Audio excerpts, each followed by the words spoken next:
கண்ணியத்துக்குரியவர்களே, அல்லாஹ்வை நோக்கி திரும்ப வேண்டிய நேரம் இது, நிமிடம் இது. ரமதான் வரும் வரை எதிர்பார்ப்பது ஒரு முஃமினுடைய அழகல்ல. ரமதான் மாற்றத்திற்கான மாதம் அல்ல. முதலில் அதை புரிய வேண்டும்.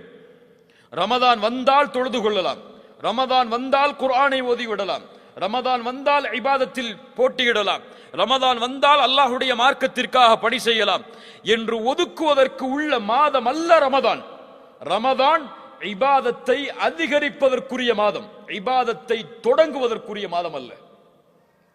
தொடங்க வேண்டும் என்று நினைத்தால் எத்துணை ரமதான் வந்தாலும் யாரும் தொடங்க முடியாது.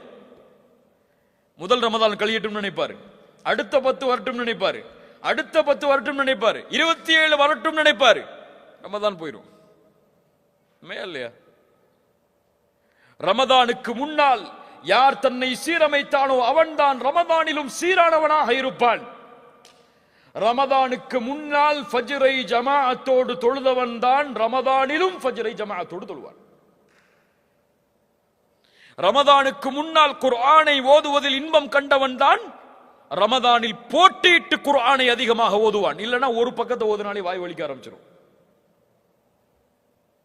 திகட்ட ஆரம்பிச்சிடும், போதும் மூதி வச்சுட்டு போயிடுவாரு. கண்ணியத்துக்குரியவர்களே, நிலைமைகளை சீரமைக்க வேண்டும். வதூபு இலல்லாஹ், அல்லாஹுவை நோக்கி நாம் எல்லோரும் திரும்பியாக வேண்டும். யாரும் விதிவிலக்கு கிடையாது, யாரும் விதிவிலக்கு கிடையாது. எல்லோரும் அல்லாஹுவை நோக்கி திரும்பியாக வேண்டிய கட்டாயத்தில் இருக்கிறோம். ரசூலுல்லாஹி ஸல்லல்லாஹு அலைஹி வஸல்லம் சொன்னார்கள், நான் ஒவ்வொரு நாளும் எத்தனை முறை? 100 முறை அல்லாஹ்விடத்தில் இஸ்திக்ஃபார் செய்கிறேன். நம்ம செஞ்சிருக்கோமா? முன்பின் பாவங்கள் மன்னிக்கப்பட்ட ஒரு நபி 100 முறை அல்லாஹுவை நோக்கி திரும்புகிறார்.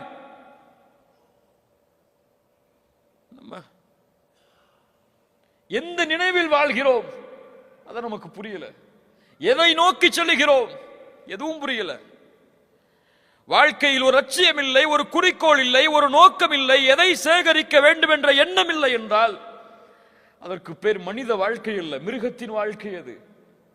அவர்களை அல்லாஹ் கல் அன்ஆம் பல் ஹும் அபல், அதைவிடவும் கீழானவர்கள் என்று அல்லாஹ் கூறுகிறான் அவர்களை.